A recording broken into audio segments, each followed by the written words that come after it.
Hello, welcome back to Geek Warning, the cycling tech-focused podcast from Escape Collective. I'm Dave Rome. Joining me this week, we've got Ronan, and we've got Zach Edwards back again, still in the UK, which means still on the correct time zone to join us. Hello, both. Is it PC to say correct time zone? Surely all time zones are correct, they're just not aligned. There's some that are better than others. Is there? And I think so. I mean, I think if you look at the global map and how time zones are based, I think you'll find that the UK is pretty much almost the correct time zone, isn't it? It's ground zero. I think if you do that, you'll find that Australia is a SH1T show when it comes to time zones, with your half-hour differences and your overlapping time zones. And yeah, that's true. Australia makes no sense at all. So yeah, it's we don't follow the you do your own thing without time zones. Yeah, just do our own thing. Not every state agrees that daylight savings exists. Some believe that it just fades the curtains. So here we are. As it goes. Exactly. So anyway, good to see you both. This week we've got a big episode ahead. We've got some new products to talk about, but mainly we're going to talk about those products to get into some thoughts that we have related to the topics around those products. We of course have a PSA, and we're going to wrap up with Ask a Wrench that Zach and Ronan will be involved in, and I think there's some pretty good questions in that for members that get to stick around. So anyway, I think where to start? Should we talk about adjustable crank lengths that have come about again through SRM's new Origin Aero crank? Ronan, you've been spending a bunch of time with adjustable crank lengths. What have you been doing with?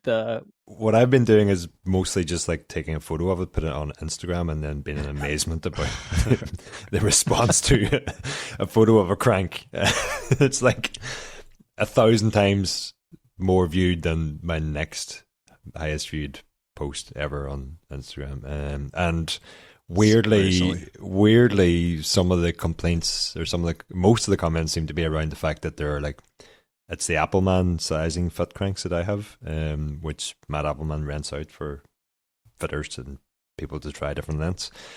But it goes like 10, it's mostly 10 millimeter jumps, so like 135, 145, 155, 165.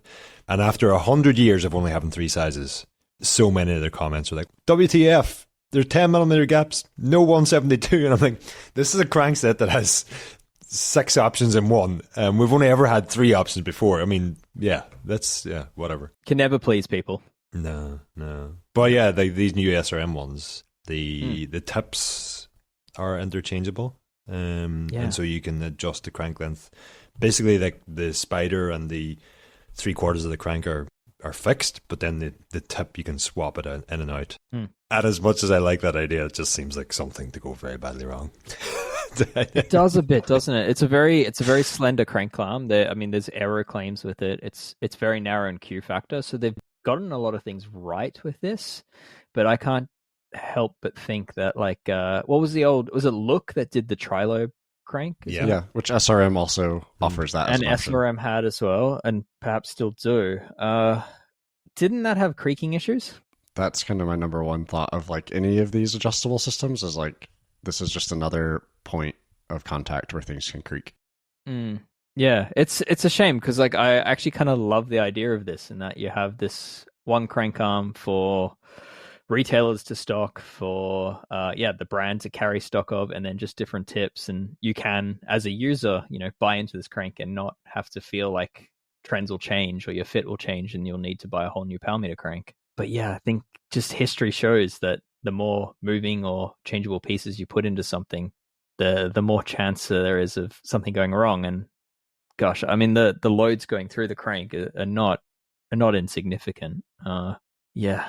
I mean, the other thing is that they have made an adjustable crank, but it only comes in 7 different length options. So like the bolt-on anodized tips. I'm contradicting myself now. I just basically what I was going to say is that you can do anything between, not anything, but you have set sizes between 160 and 175, and I think you could have just done away Adam with it. Hanson's not going to be happy. It seems not short enough. Yeah, exactly. It's an aero crank, and like people are going less than 160, or at least wanting to experiment with it. Yeah, and so the benefit of this would be you could try something shorter than what you've had before without investing in a whole crank. You just buy the tip, but actually the opportunity to do so isn't there because the shortest length is 160, which right, fairly common only. And it feels like you have to buy the crank and it comes with all of the different tips. So like if you're riding 160s, you're probably never going to buy 175 or ride 175s or vice versa, right? So like you're paying for a bunch of extra parts that are just going to sit in a box. I didn't know it came with all of them. Yeah, it comes with, and it's incredibly expensive. It's like €2,000 for the arms alone. Yeah. So it's like 1,500 euros more expensive than all of their other options, which is besides like the ridiculous like clavicula and stuff like that. So it's really expensive. Or like say in the same vein, like say Watt Shop, they have an aero crank that has adjustable inserts. As basically it's not like a bolt-on tip, but like just more similar to like the Look trilobe, but it's not a triangle. And that you kind of pick like, okay, I want the short version or I want the long version. And then within that you get an adjustment range that you can go from, right? So like say the short version, I don't remember exactly, but maybe it's like 145 to 165. And then the long one is 165 to 175, something like that. And that seems to make more sense to me because then you're, like I said, you're not going to go from 160s and 175s within the same person, most likely. It is, it's a nice idea as well. And I think it is better executed. But as you mentioned, like you can get the long crank arms, which offer you one range, or the short crank arms that offer you another range. But even within that, each of the inserts, if I remember correctly, just has you have to buy them. Yeah, there's like a 145 and a 160 insert and a 160 and a 170. Yeah, if I remember correctly, is it 2 or 4 lengths per insert? I would think if you're in the category buying, whether a Watt Shop or an SRM or whatever, like in that category of a rider, you've seen a bike fitter and the bike fitter is like, we want to try 155. You'd hope so. Like you kind of have it narrowed down a little bit, at least I would hope. Yeah. You're not just like shooting for the dark, like, let's try shorter cranks. I don't know. Let's just get all of them. Yeah. I mean, but these prices are high enough that I'm just thinking like SRAM's approach of just sell you new crank arms is actually not so bad when you compare it against some of these prices, right? I mean, like the Watt Shop prices aren't too bad. The crank arms are like 300 quid and the inserts then are 50 quid versus the 2,000 euro. But like SRM, to use them as an example, you could do their aluminum normal crank arm and buy 3 or 4 different sets of arms to have different links for the same price as these ones that are adjustable. And they're not aero, but like you can use different links and they're probably lighter and don't have as many moving parts. And you know what you can also do? You could sell the crank arms you decide not to use because the potential customers don't already have all of the sizes in the aero cranks that they want. Right. Yeah. Like it's an interesting idea, but I don't know in practice that it's really quite there. Or you can just stitch up friends where you change out one side of the insert without them knowing. I'm just thinking if you were to work in a bike shop. That goes without saying. Just see how long it takes for them to notice. Oh no, you're doing only a crit that only has left-hand turns, so you put shorter on the inside. True. Pedal clearance. And this is how people get muscle imbalances and then get injured. Yeah, very good. Ronan, related to crank lengths and all that, I mean, for people that sort of don't know where to begin with choosing crank length, I know you've been relatively busy over the last couple of years with that topic in performance process. Is there a episode or an article you can recommend people head to? There are 2 episodes. There's one episode with Nick from Move where we discussed why going to short crank arms might not be the answer and that actually there are benefits to longer crank arms or at least getting the right crank length, to which we got a whole host of replies saying shorter is better. And then we did the episode with Matt Appleman where we said shorter was better and we got a whole lot of replies saying shorter is not better. So depending on whether you want to believe longer is better or shorter is better, we have an episode for you and you can take whichever direction you like. It sounds like you need a 3rd episode where you just take a very middle approach without giving an answer. I mean, I think both episodes were pretty balanced, and I'm joking. Yeah, really. absolutely. Matt's obviously a big fan of shorter cranks and offers crank lengths everything from 100 mil up to 175. One of the driving forces behind the movement, and he's shorter cranks. He is always speaking from his own position of I had this issue and shorter cranks cured that for me. He's not saying like it's going to cure. It's not a panacea. Yeah, fair enough. Okay. All right. Well, yeah, head there if you've made it this far and still are not sure about this topic. It's definitely one of the trendier tech topics of the last year or so. Bolting to those cranks. This is going to be a terrible segue. I'm sorry to everyone for that. Bottom brackets. So CeramicSpeed this week just overhauled their entire bottom bracket range. Like they basically just made every bottom bracket they made previously redundant and have replaced it with something called BB Alpha, where there's now just, for any given variant of bottom bracket, there's now just one option for that variant. So previously, CeramicSpeed had coated and uncoated bearing options, so 2 price points. Now there's just one bearing across the range. No more having to choose which price point. The new one kind of splits the price between the two, so it's pretty high end. For me, what stood out in these is just like the level of effort they went into. They're kind of claiming like over 1 million kilometers of testing. I guess it's pretty easy when a bottom bracket's completely hidden and you can run it through a season or two under pro riders without anyone noticing. But yeah, there's newly designed seals. There's new hardened stainless steel races for improved durability, and the plastic caps, the plastic spacers, also revised for better sealing, all without any increase in drag. They're making some big claims around improved durability. Zach, I know you've previously spoken positively of CeramicSpeed bottom brackets. Would you say they previously had good durability? Yeah, I mean, the example that I've used before was this was been a few years ago now, but was doing like full seasons of cyclocross mechanic, like on the road with the UCI circuit or whatever. And we used the same bottom brackets for 2 bikes for 2 seasons because the frame, like, it was still compatible. So we just used them. Like, obviously they needed servicing in there, but in terms of a trial period, like, cyclocross is going to be, I would say, the hardest on bikes because you're not only riding through muddy conditions and stuff, but you're also power washing bikes without care. So you mentioned servicing, exactly. How critical is that though? Because I get the impression that people think that a bottom bracket, you get a CeramicSpeed, it's ceramic, so it's going to last forever. You fit and forget. But actually, if you neglect the servicing, would you have got 2 years out of it? Yeah. No, definitely not. Yeah. And this is kind of they were like, literally, I'd pop the seals off and it would be full of mud. So, and I think this is what I want to talk about, which is like, it seems like the more you spend on the bottom bracket, the more there is an expectation to service it. And I don't think the people realize that you're basically paying for a bottom bracket that can be serviced and needs to be serviced.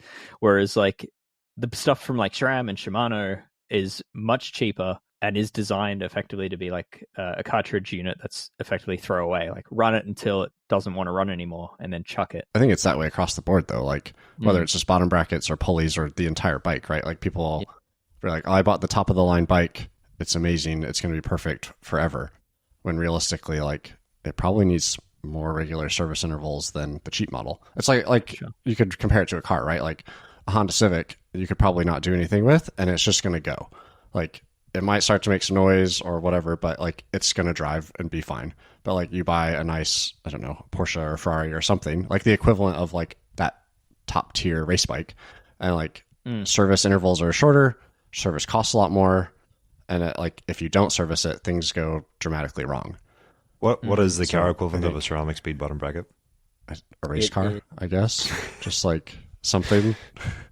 No, something I don't think it's that fancy. But what's fancier? Surely it's like an M series BMW or something like that. That's tracked out a little bit.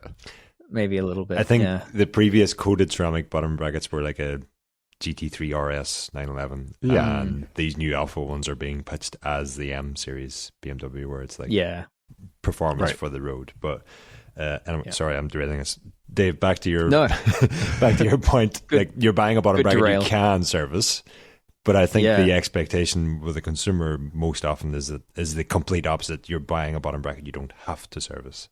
And is that what CeramicSpeed are trying to address here? I think that's exactly what they're addressing with this, is that their previous bottom brackets were very durable, but required, they had light seals and light grease, which is why they were so good at spinning.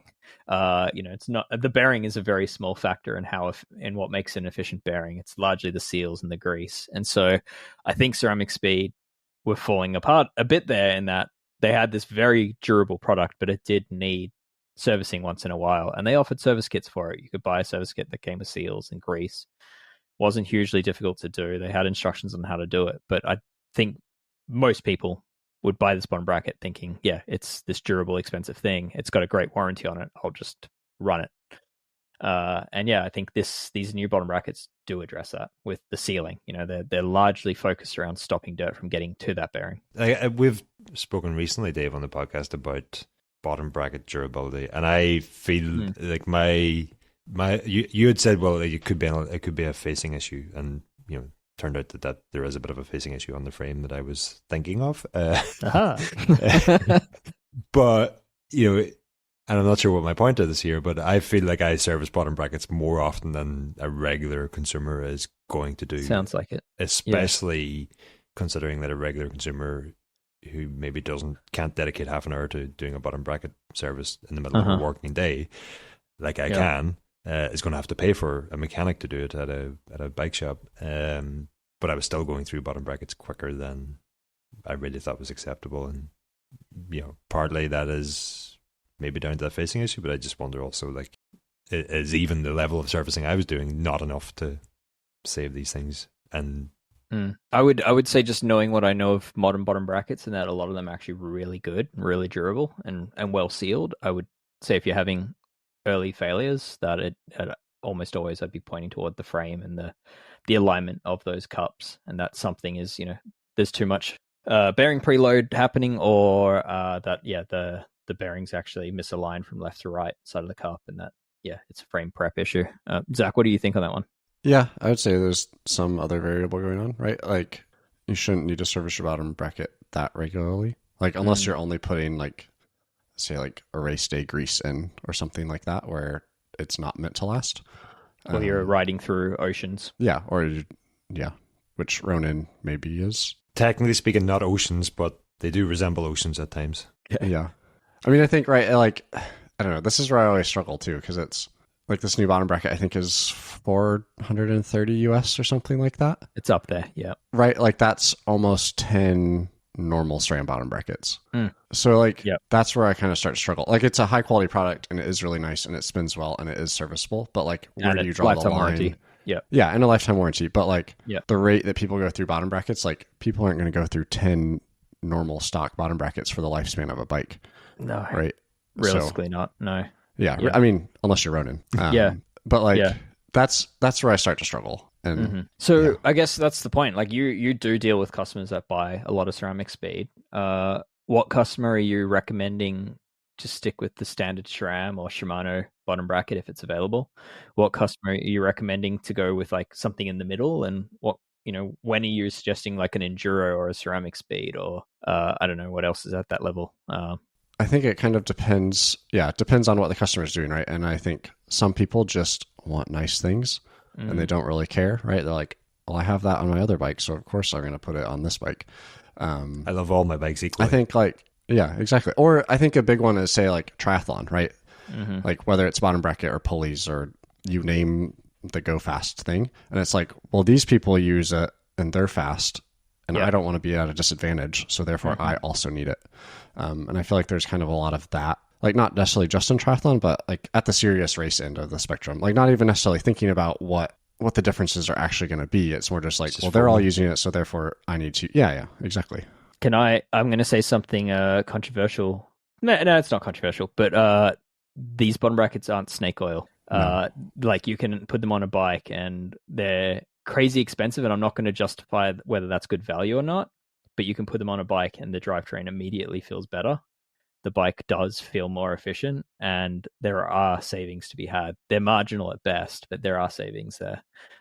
And if you see a pro using like a standard Shimano or SRAM bottom bracket, and they're a pro at a top level, high chance that bottom bracket's been modified. It's probably had its seals removed, and it probably spins like something amazing, but it probably also gets replaced every couple of months. It depends on the level of pro we're talking. Yeah, sure. Yeah. There are a lot of pros that just ride whatever they're given and don't care. Sure. But if you like, I'm thinking maybe like mountain bike World Cup, you know, like if at a World Cup, that's definitely. You know, like if Nino Schurter's running a standard SRAM bottom bracket, it's not standard inside. No, and it's also like getting thrown away after the weekend.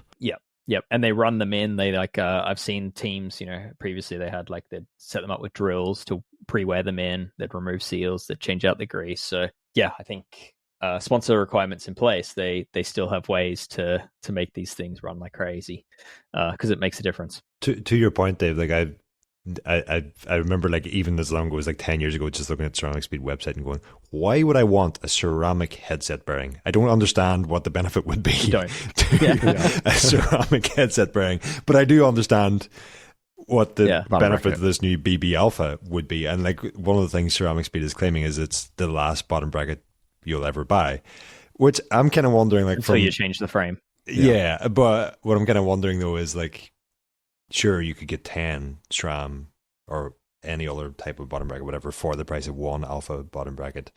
I mean, setting aside all the, the disposable economy that we're, that and all the nastiness that comes with just disposing of stuff rather than getting stuff that lasts. I'm just wondering how smart a move it is for a company to make bottom brackets that they only have to sell one of. And then, if it actually people does live up to all the time, though. Yeah, okay. Yeah, I think like Chris King's proven there's a business there with their headsets, but then, the industry also gave them a lot of opportunity to sell a lot of headsets through forever changing the fitment. Your 20-year-old Chris King headset's still probably perfectly smooth, but it just doesn't fit anything You're anymore. Actually getting to one of the problems. So I have one of these new BB Alphas sitting in front of me. I picked it up at a press thing recently that CeramicSpeed were also at. And they said, oh, what bottom bracket do you want? And I was like, all of them or none of them.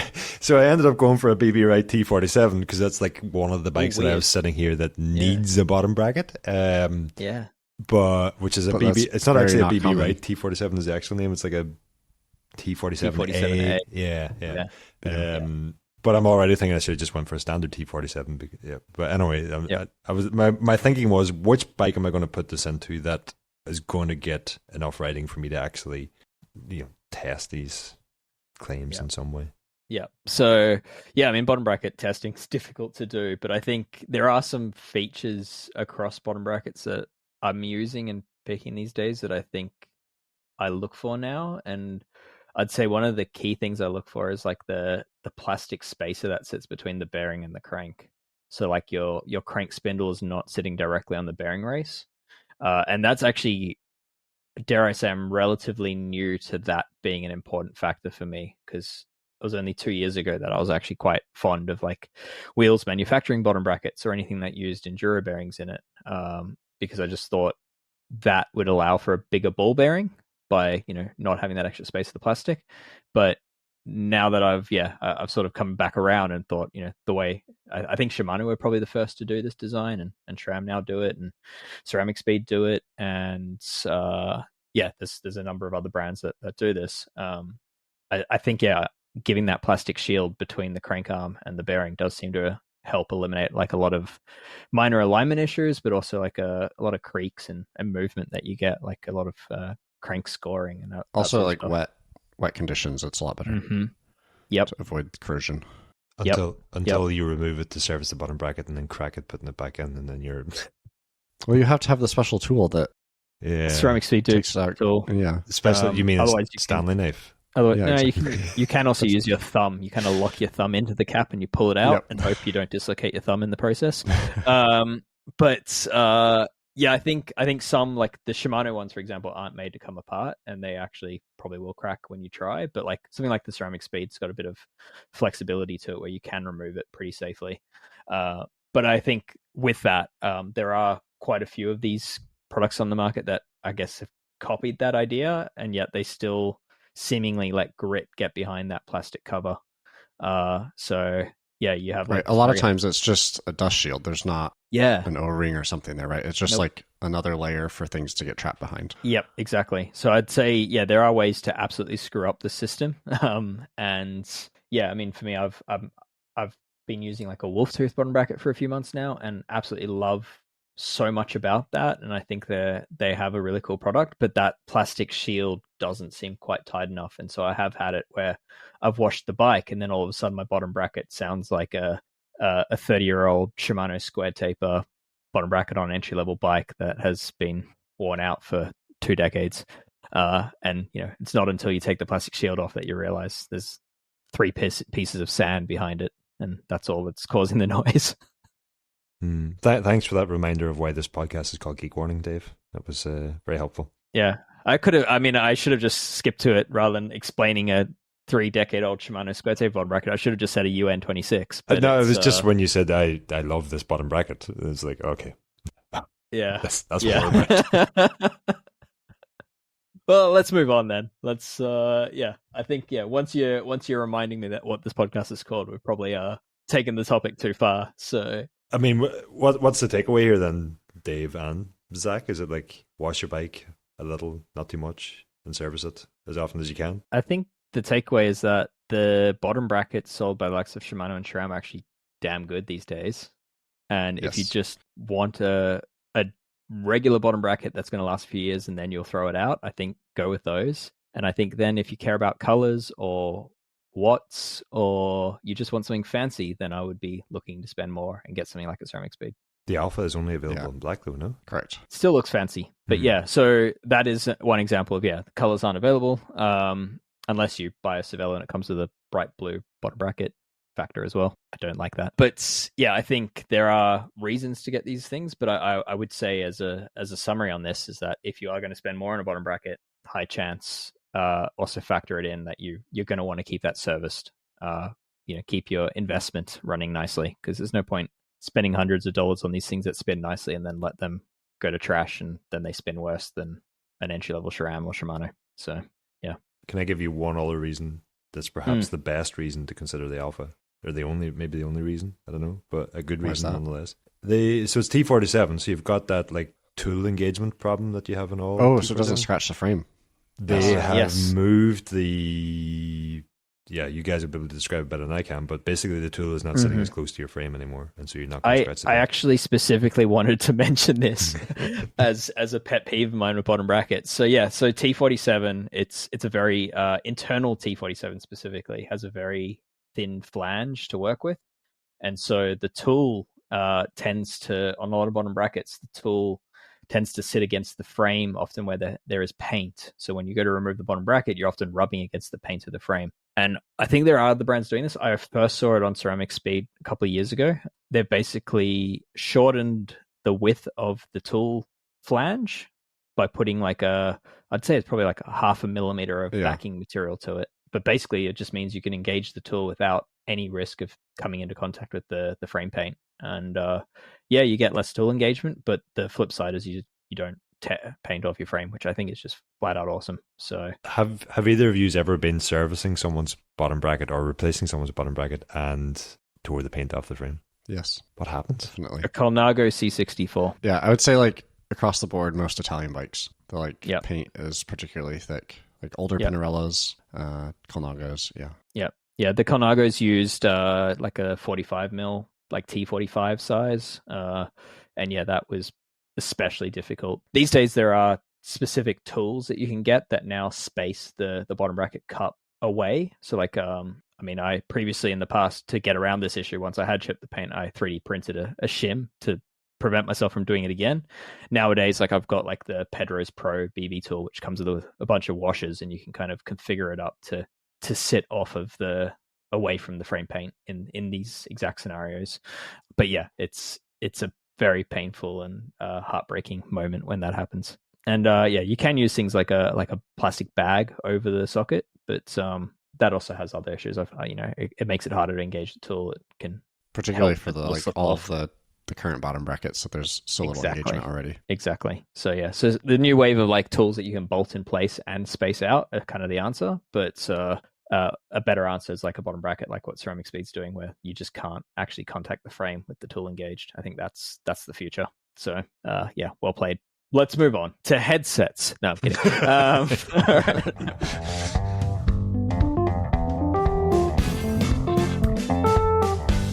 All right. Away from bottom brackets, there's a new Aethos. It took 5 years? We've got a new Aethos. Now the cables are hidden. What else can we say about it? Has a better fit for the people that buy it. True. How many times on this podcast have we mentioned the the Specialized Aethos as an example of like the everyday road bike that people want, but the stack's too low. Yeah, lots. Almost everyone I see is like full stack height. Yep.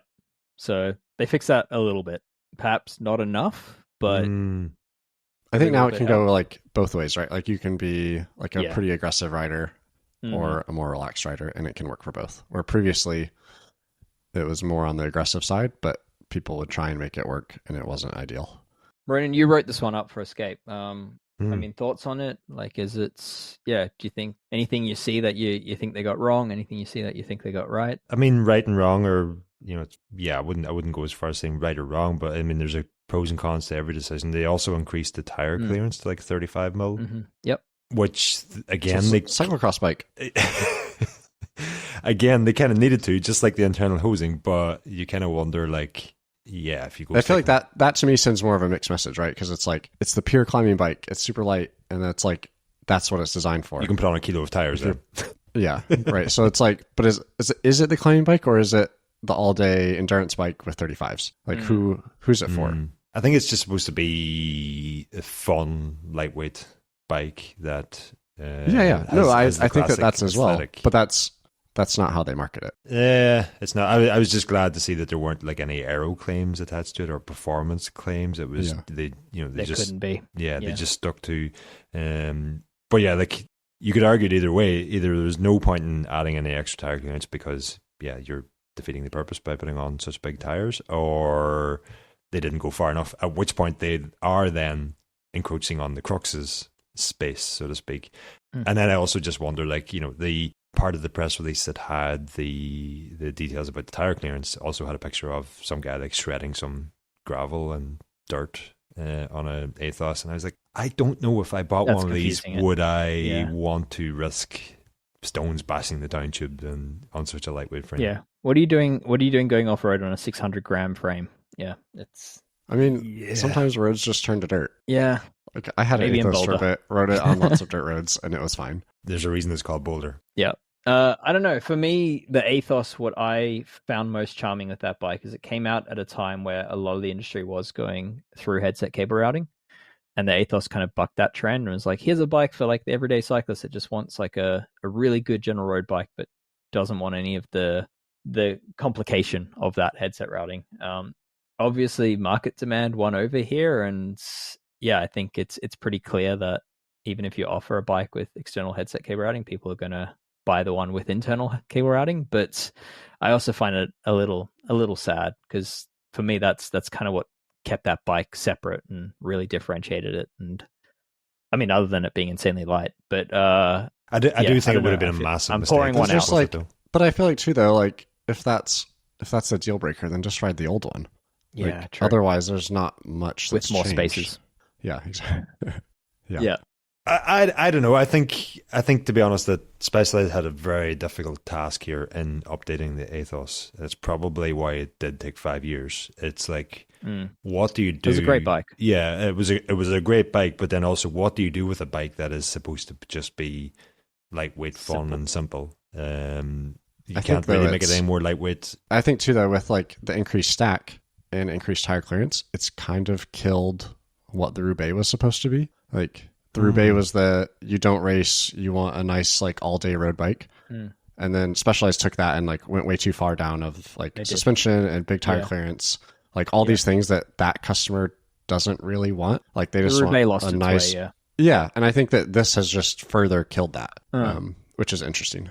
Yeah, and I think that's really good. I think it's exactly what we've been asking for on this podcast for the last 2 years. Of like, no, totally. It's a good like thing. Give us an Aethos Roubaix. Give us something with geometry somewhere in between a tarmac and a Roubaix, but with like a lightweight focus and performance handling of an Aethos. And I think they've gotten close to that. But honestly, now you're both mechanics. You both look after your bikes. If you were buying an Aethos today, would you buy it if they had brought out a new one with external hose routing? Like, I know you detest internal routing, but I don't detest it. I think it's just like, it is what it is. Like, there's no point complaining about it these days. Yeah. I think if someone does a bad job at how they route the cables, then like, yes, let's call that out. But I think for the most part, like, that's just how it is. I've completely come around to the idea that on a high-end road bike. Road bike. That's just what people want. It's all that makes sense, so especially now that all the major group sets are wireless. And I'm just going to assume that if you're buying a brand new, modern, high-end, lightweight disc brake bike, you're only looking at a wireless group set. So at that point, all you have is two hoses running through. It's unfortunately, it pains me to say, but it is the way I would go. And I know, like, one interesting point to this, and I might be sharing something that I'm not meant to share, but I'm going to share it anyway. Sorry, Darren Baum, if you didn't want me to tell anyone this, but Darren Baum's, for years refused to do internal headset cabling, but in the background was, refining, trying to come up with solutions that what he felt looked great and also solve problems. And so today, like, a lot of his frames are still available. You can elect for external of the headset cable routing, or you can pay extra and go through the headset. And apparently every customer, he still encourages, he says, I would personally recommend you go external of the headset because it'll just make the bike, much easier to service, and, there's benefits to it. And I believe it's more than 90% of his orders pay for the upgrade. I mean, that's not surprising at all. Yeah. So, yeah, and that's a customer that's buying like a titanium bike. They're not looking to necessarily buy the new 600. Like, there's no aero considerations. No. Like, there is an element of like timelessness in those bikes. So, yeah, I think that's quite telling. And I think these days I'm of that mindset. If you ask me about mountain bikes, that opinion completely changes. Because Yes. you got dropper posts, you're more likely to have mechanical cables running through there. You've got grit, you've got more constant servicing. Well, and you have a front brake hose that can never go through the headset. You got a front brake hose that's exposed no matter what. So yeah, but talking specifically road bikes. Yeah, on off-road, you have so much else going on, dual suspension setups, that the clean look is lost anyway. But, to finish my point, I think Specialized had one huge challenge on their hands to try to update that bike. While it might not please everybody, I think by and large they've done, on paper, we haven't ridden this thing for the reasons that we explained in the article, but on paper at least, which is all we have to go off at the moment, they've done as best as you could kind of hope for. Yeah, I think they've done a good job. If you haven't read the article and you're wondering what I'm talking about, it's that Specialized don't speak to us. So we're always here if you want to talk, but seems like they don't. Yeah, there is one large cycling brand that no longer provides us press releases or product to test. All right. Yeah, well, check out Ronan's write-up of the bike if you somehow haven't seen this thing. It's been all over the internet for the last week, but yeah, it's... You might have seen it and didn't realize you've seen it. Yes, yeah, it does. It looks familiar. So anyway, new bike from Specialized. All right. Lucky last of the news side of things that I kind of want to talk about is a product that doesn't even exist yet. It's still in prototype form. Comes from Ratio Technology, which is the company out of the UK, definitely best known for like their shifter conversions. So they were doing options for like updating old SRAM double tap shifters to increase the number of speeds that they have. They've since grown that range plenty. They've got all sorts of like derailleur conversions and aftermarket cages and all sorts of cool products, service products to keep otherwise old parts running. They're going to have their own mechanical rear derailleur. They're calling it the mech, and it's a modular rear derailleur specifically for 1x drivetrains, but it's going to be adjustable in the number of speeds it has. It's going to be configurable to match with different mountain bike or drop bar mechanical shifters, and available in 2 different cage lengths. So for either up to a 46 tooth cassette or up to a 52 tooth big cog. I kind of love this stuff that's like keeping the dream of like high end mechanical alive. I don't know. What do you think? I think it's too niche of a market to really have any sort of impact on anything. I can see it as like a repair thing, right? Like you broke your bike or your derailleur and the exact replacement isn't available anymore. So like, here's this cool option. But I think for that to actually be an option for bike shops to recommend, like it can't be as niche. It needs to go through like a major distributor that is easy to get, not just like, oh, there's this derailleur we saw on Instagram. They've got a website. Like, let's try that. Like, that's not how you get it on people's bikes. And I think it's just such a niche thing. Like, it's cool. I'm sure it works well. Like, who doesn't love some CNC machining? But I don't know. Yeah. And the other cool thing I didn't mention is that they're going to have optional ways of mounting the derailleur. So it's going to be both like you have a bracket, like a knuckle that's replaceable that allows you to either mount it directly to like a regular derailleur hanger, a regular frame, or to use it with the UDA interface like a SRAM transmission derailleur does. I don't know. I think there's some really cool things here, but it's probably also worth noting that like they're not alone in this idea.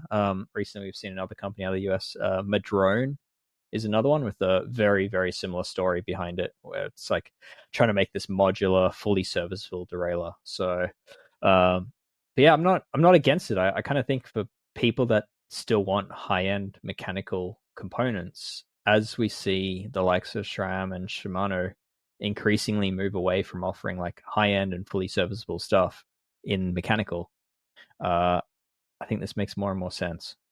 I think it's got the same problem as the Bring Back Brim Brake campaign, in that the ship sailed.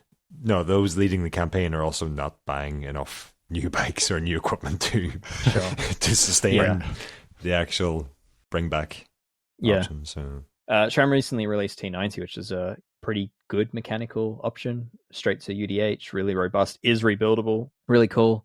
But it is still designed as a price point offering, so there are still some elements that, you know, I guess are based around it not being.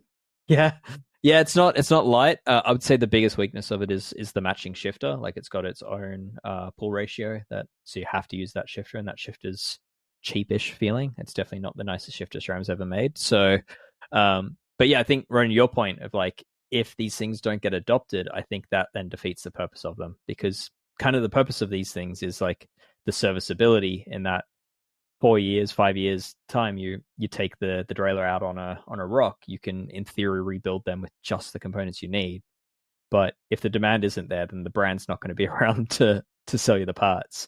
So I think there is this real hurdle for these brands to like build this trust that they're going to be around long enough for the customer to get the value out of this product. Yeah, no, it's interesting, but like I said, it's just such a niche thing that I have a hard time seeing, even, I don't know, hard to feel positive about. You're not going to build, or maybe someone will, but most people aren't going to build a brand new bike around this derailleur.